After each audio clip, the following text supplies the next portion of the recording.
Is it a CBDC? Is it something else? Are you concerned with it? How do you look at FedNow?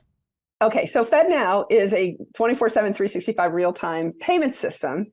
And there is some allegation that part of the reason the Fed has gone after Custodia and stablecoin issuers together, and again, Custodia was going to issue a digital dollar as a bank called Abbott. Okay, we have the patent granted to us in July for a tokenized US dollar deposit, tokenized at a bank.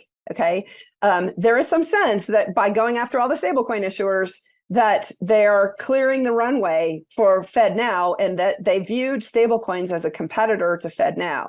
FedNow is not a CBDC. I actually don't agree with Balaji that that is a CBDC. However, what he's really getting at is that there's going to be government surveillance of our payments, because FedNow obviously is a 24/7, 365 real-time payment system that the Fed is running. However, it's still going to be done through a bank. So you do have a third party, not a direct account at the Federal Reserve. Your FedNow is something you access through your bank, not by you banking directly at the Fed. Now, all that said, a lot of folks think that there are privacy rights in financial transactions right now. The fact is that if the government asks the bank for all of your financial transactions, the banks have to comply.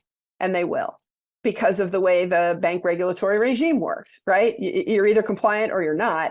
And so there's really not much financial privacy. I hate to reveal it to folks. There's not much financial privacy right now. There is that layer of your bank between you and the government, but it's a thin layer with a pretty transparent layer in between.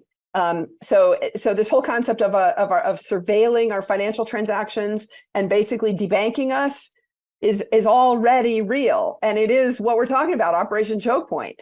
I know of a lot of individuals who have lost access to bank accounts for having transacted with Coinbase, because the banks just don't want to deal with anyone who's touching crypto. They're so afraid of the regulators coming after them. And they have reason to be that afraid, because the regulators behind the scenes have done some pretty crazy stuff.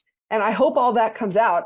Bankers have been telling me that people I have never met have contacted me to tell me about what their banks are going through from the pressure that they've been getting from bank regulators. And it's really crazy stuff.